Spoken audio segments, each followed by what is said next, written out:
Hello, so I just thought I'd do a Q&A because I'm an idiot and I always answer all of these interesting questions that people post on my videos in the comments. So there might be some reproduction of some of those answers here, but it might be useful for everybody to be able to see a video in which I cover that stuff. So I'm just going to go back through my most recent comments and answer them.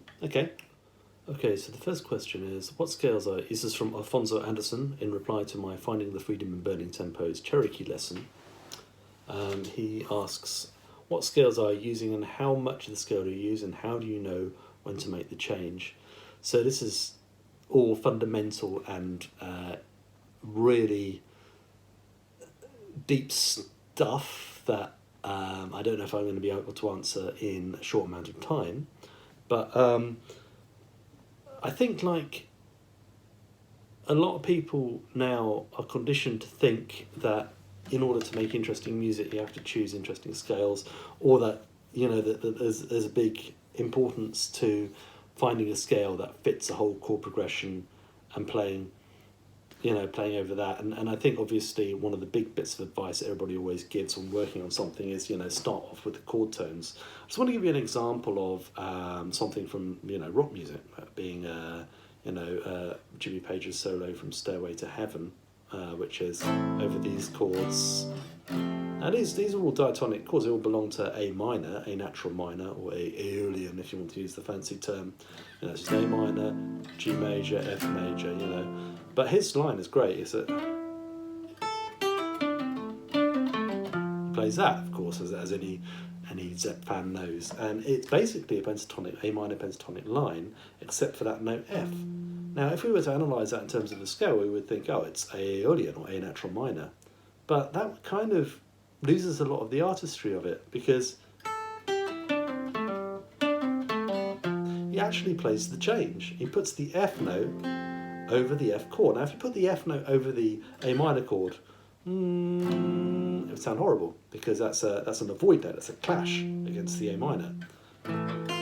You don't put that note over that chord, and that's as true for Zeppelin as it is for bebop, right?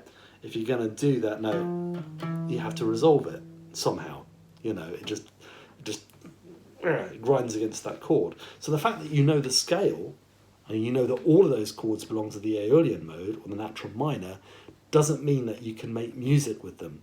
And all of the classic rock guitar players I loved to listen to when I was getting into guitar, Jimmy Page, Eric Clapton, Peter Green, Jimi Hendrix, of course, Brian May, Dave Gilmour, they all understood this. Because they were writers. And they might not have understood it like, in that nerdy sort of like, well, you can't play the flat six over the A minor because that's a clash. But they're all writers, they all wrote songs, they all heard melodies, and their playing was all about, taking a melody, putting it on the guitar, enhancing the song, all that kind of stuff, right? So even if they didn't have a theoretical understanding of that, they understood it from an ear's point of view. And that's really the important thing. So, for instance, if I play a line, just the first phrase to Anthropology, which is... If you're going to look at that from a scalic point of view, you can see that all is belonging to, the first few notes of B flat major, with the exception of this blues note here, the C sharp sliding up. But if you think about it that way, you kind of miss the point of the line, which is it really strongly outlines, and 1 and 2 and, and 1 and 2 and 3 and 4, and it strongly outlines that B flat major tonality, that B flat major triad, which is exactly the same logic as we see in, the great solos by, Jimmy Page, Dave Gilmour, all those people, all the really melodic soloists. And I think that gets a bit lost now in music education, be it, jazz or rock or whatever. I teach rock guitarists as well, have taught rock guitarists, and teaching them how to outline triads and how to outline the chord progression in their solo is actually something that they often haven't come across. And when they start doing that, they start coming out with lines which sound a lot more melodic and a lot better. So whatever kind of music you play, whether it's jazz or rock or, country, whatever it is, blues, learning how to do that is, I think, really important and will help you play better. And jazz is really just that applied a lot to chord progressions that are perhaps a bit busier than the ones you might come across in other styles of music, or at least other styles of guitar music. We do have scales that change, but I think that's kind of the most important thing to get accustomed to. And then when you get into that, like learning what scales build on those arpeggios is not such a difficult thing. You have something to build it on. In the case of Cherokee, we might move from B flat major to B flat mixolydian to E flat. In general, E flat major to A flat mixolydian back to B flat. That's kind of how I play the A section, the first bit of it. But that doesn't really explain what I do in terms of the lines I construct, which are to do with the arpeggios and the little chords that are found within the scales, and how I embellish those with chromatics and so on. So that's kind of perhaps an unsatisfying answer to your question, but it's where I'm coming from with that, and I hope that is of some use to you. Thanks for watching. Okay, next question, which is a good one, is, it's a comment that I'm going to reply to, and there's an actual question in it. So, this is from Mustafa Koglu. No, sorry, I can't say that name. Apologies for the mangled pronunciation. But he says, thank you for the informative video, you're welcome. Personally, I like to align my upstrokes with the upbeat and down with the down to keep my swing consistent. So this is a very common approach, the sort of what I think of as a rhythmic alternate picking approach. So you play downstrokes on the beat.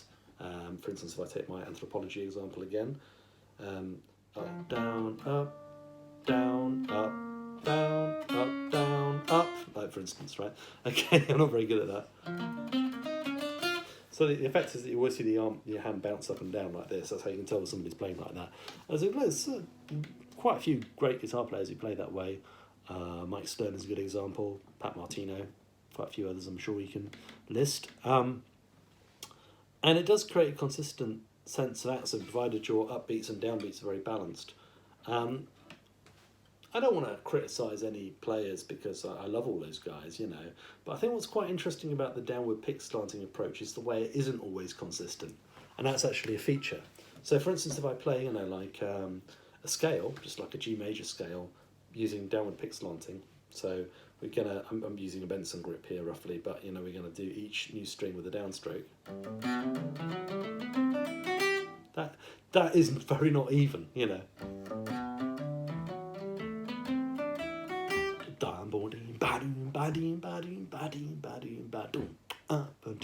And that creates a natural lilt, which is actually quite fun, especially for like these kind of tricks. So if I play this like Wes Montgomery lick. Now, that to me, in its inaccuracy, is actually quite it's quite authentic, because I'm not so good with my thumb, but like you can often hear Wes like it ghosts a lot of notes, but it sounds great. So sometimes it's actually really hard to work out exactly what notes he's playing. But that kind of, even under the mechanics of the thumb, if I go, the mechanics of that downstroke, this movement here, this stroking downwards movement, which is part of downward picking slanting, right? That creates that desire to create that triplet in the line, and that that sort of creates another lilt, which is very common in bebop, and you don't hear so many of those triplets in people's playing today, probably because more people alternate pick. So they go down, up, down, up, down. It doesn't occur to them to go, which is something Barry Harris moans about. Anyway, just a thought, but bear in mind that I don't think that only guitarists who play triplets are really good. I love early Pat Martino, for instance. Mind you, he does play some triplets, early Pat Martino. I love late Pat Martino as well. So that's the thing. Now this whole thing relates to the second part, which is this guy says, I know to outline harmonies. I know that to outline harmonies well and play strong lines, chord tones should land on the downbeat. Does this imply that upbeats must be non-chord tones, or are chord tones on upbeats all right? I'm not sure if I made this clear in my original answer. Chord tones on upbeats, absolutely fine. You can do whatever you like on an upbeat. The important distinction to make, I think, for bop lines is that there's two types of upbeat. So I'm going to go back to my example from anthropology. If I play those are all the upbeats in that line, and 1 and 2 and are what I call connecting upbeats. That means they've got a note that comes after them. So and 1 and 1 and 2 and a note that's on the beat. And 1 and 2 and 3 and 1 and 2 and 3 and 4. Okay, so all those notes are 1 and 2 and 3 and 4. Now you'll notice that if we're talking about B flat major, and 1 and 2 and 3 and 4, we actually have a dissonant note, that 2, against the B flat on the beat. So the rules aren't necessarily followed. But the interesting thing about it is and 1 and 2 and 3 and 4. Okay, that's all. That ends up being on the downbeat. That's a downbeat feeling about it. So those upbeats I would regard as connecting upbeats. You can do whatever you like on those, as long as it's a good line. You know, you shouldn't. Neither should you think of that. You know, you have to put chord tones on the beat as being a rule. It's a good thing to practice, which is why we do, you know, the added notes for scales and all of that kind of stuff. But it's not necessarily the rule, as you'll see from actual real life bebop lines like that one. Now, there's another type of upbeat, which is the structural upbeat, what I call the structural upbeat, which is most often a push, right? And 1 and 2 and 3 and 4 and. Okay, that one there. So that comes on the and, right? But you could put it on the 4. And 1 and 2 and 3 and 4. Oh, sorry, on the 1. And 1 and 2 and 3 and 4, 1. And 1 and 2 and 3 and 4, 1. And that would work in the same way harmonically. It's less hip, it doesn't swing as much, but it works in the same way harmonically. So the interesting thing about upbeats in bebop is that when they're like this, when they don't have a note following them, when they're either tied onto the next beat or have a rest afterwards, they actually act as displaced downbeats. Okay, so that note there is a resolved note. It's an F, which is one of the B flat major chord tones. And 1 and 2 and 3 and 4 and 1, 2, 3, 4. And actually, there's a cool way to count these things by Mike Longo, where instead of counting them as an and, you actually count them as the next beat. So you go, and 1 and 2 and 3 and 4, 1, like that. And 1 and 2 and 3 and 4, 1, which seems weird, but actually that is the function of that note. And 1 and 2 and 3 and 4, 1. Okay? Because then that's the displaced downbeat.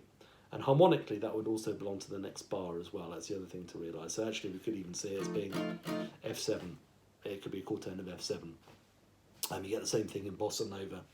Okay, so in that case, the push is actually should be treated as a downbeat, and if it's isolated like that, it should have a resolved note, a chord tone or some extension or something on it, rather than a passing tone.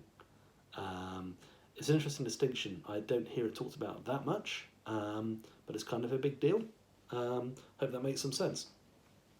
Oh yeah, that reminds me about technique. You might even want to explore, it's obviously breaking the rules of alternate picking, but an upstroke, depending on how you do make that upstroke, you might be very consistent with your upstrokes and downstrokes, but it might even be worth playing out with the downbeat, so downstroke rather, so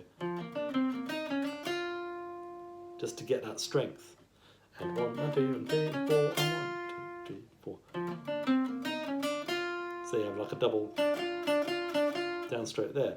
It's a thought, and I think it's one of the strengths of downward pick slanting approaches like Benson picking and Django's approach, which actually gets some of that strength. Like there's a rule in gypsy picking that you must finish each phrase with a downstroke, and that works really well for that stuff. It gives you that kind of that punch, which, you know, if you play with an upstroke, you can be rhythmically weak.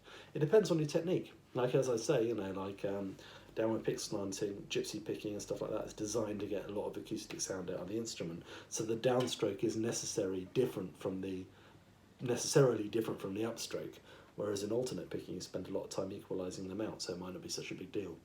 Or you could just do all downstrokes like Marino at moderate tempo, you know. There's different ways of doing it. But the musicality of the phrase has to be the primary consideration. Hope that answers your question. Okay, here's a question I really like from Ludwig Amadeus on the Gubbins theory of harmony. And he says, as for the topic of the video, yeah, I totally agree. You can play anything as long as you nicely resolve it afterwards with the logical voice leading. Though to be fair, I don't think it's major plus minor or Gubbins, but rather not Gubbins or Gubbins. I kind of like that. I believe any sufficiently stable for the given audience combination of sounds can function as the resolved target depending on the context. I don't disagree. he goes on, I sort of have a bit back and forth, and he goes on to say, so why emphasise the major minor thing when it's really nothing more than a cultural baggage? And that's all getting a bit philosophical for me. Right, see, the thing is I quite like cultural baggage because, you know, if I didn't like cultural baggage, I'd probably be playing some kind of free music. Well, even that's got cultural baggage associated with it. Fundamentally, you know, I'm a quite traditionalist jazz guitarist operating in a major and minor tonality, playing things like jazz standards. So really it does come back to major and minor. There is an interesting side point, which is that a lot of our basic major and minor chords really in jazz can be related to stable combinations of fifths and thirds, right? So for instance, I demonstrate, I've got another video that nobody really understood or was interested in, which talks about how you can stack notes on a piano. And you get these things which are, you know, obviously like the Lydian mode. But you go up to a C sharp and stuff like that, and the minor has a sort of Dorian tonality to it. You know, so you get that kind of sound. You know, so it's like Dorian and the Lydian seem to have a natural provenance, or actually what's called the Warren Marsh 2-octave major scale, which you might want to look up, has some provenance in the natural acoustics of how, you know, you just build up overtones on a major third or minor third. I've not noticed this effect for any other you know, like it doesn't work for fourths. It certainly doesn't work for dominant seventh chord. So to me, all of those chords are essentially unstable. Now you can see, and this is interesting, you see like for instance a sus chord as a major with a different bass note. So I play that A. So what's that note? That's a D. Got there in the end. So I play that D with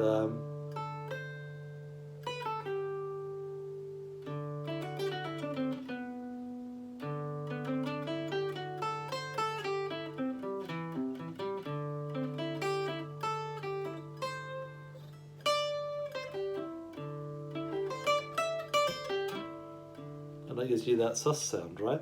So, I mean, I'm just playing like essentially targeting the notes of the C major over the D. And actually a lot of Jordan Clemens sort of ideas are based on similar things. But the ear hears that as a structure. You can talk about quartal chords and everything else, and that's all cool. But I mean, yeah, I mean, suppose quartal sounds have we stack like fourths, we get a similarly euphonious combination of, you know, fifths and fourths. So if I go, and if with the fourth I go, so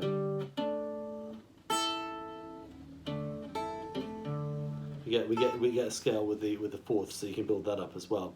But basically there is kind of a physical reason why I don't think dominant, diminished, half diminished chords really count as having a tonality of their own. I think you can establish a tonality over the top, but your tonality will have something to do with a major or minor triad. See Jordan for more information. Okay, I think that covers that. I've got another question from Ludwig Amadeus, who asks, as for the top, where is it? Oh yeah. Oh, by the way, another question for the Q&A. What's up with the thumbnails? Lol. So my thumbnails are all a bit connected to either something I've said in the video or the subject of the video. Some of them are really obvious. Some of them are pointlessly obscure. A couple of them in response to comments on videos. It doesn't necessarily make much sense, but there you go.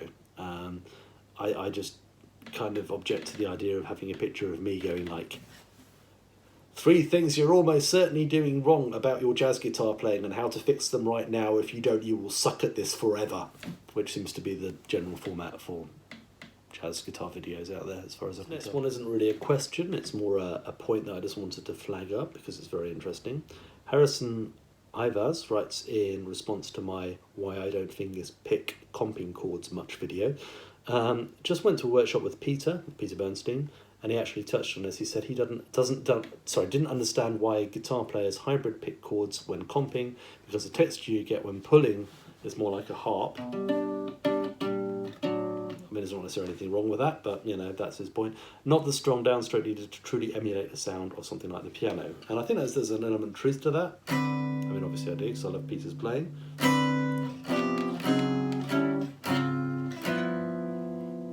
It's different because obviously the notes don't all come at the same time, but if you play fast,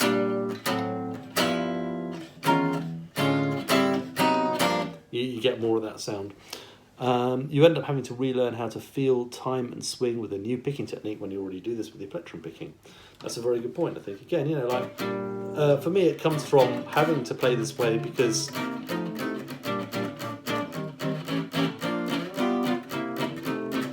I was going to gigs and being expected to play straight fours on guitar, which is a nice aspect of the tradition that a lot of modern players don't really do. And the idea of and to go from that to doing this all the time, I mean, sometimes that's nice, but I kind of like taking that approach and just breaking it up a little bit. And I already felt I had a good time feel at doing the rhythm thing, so why throw that away? Anyway, so those were good points, I thought. Right, here's a question I really don't understand, but I'm going to try and answer it anyway. It's from David Scott on my All the Bop Harmony You Need to Know in Less Than 20 Minutes video, which for some reason has become my most successful video, having 23,950 views. Not exactly PewDiePie yet, am I? Okay, so David Scott asks, is the seventh mode of a melodic minor scale an altered or dominant sharp 9 scale? To which I said, yes.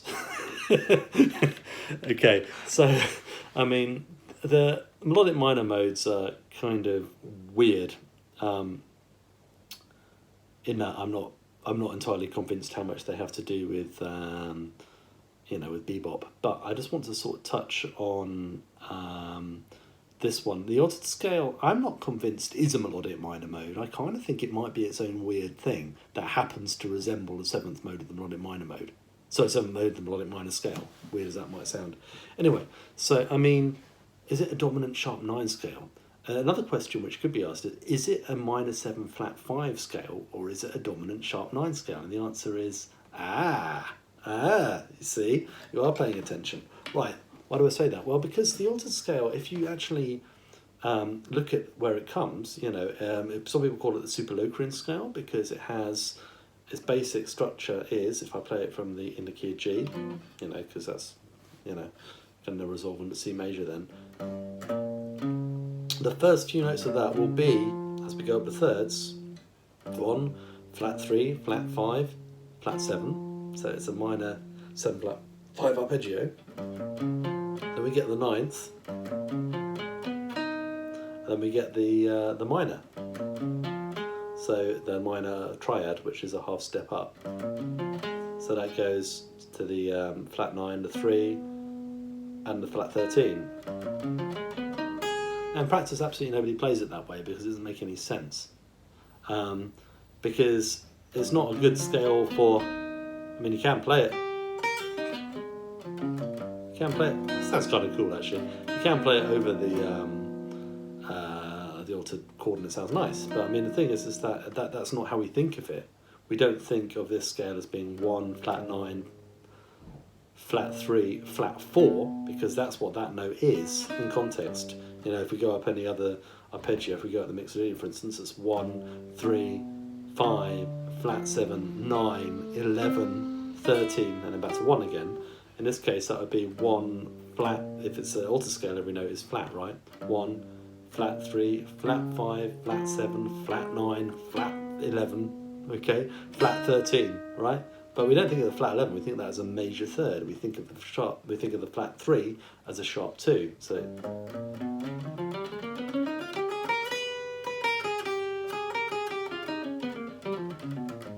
that becomes a dominant scale that we can use, a dominant sharp 9 scale. Hope that answers the question that I didn't understand.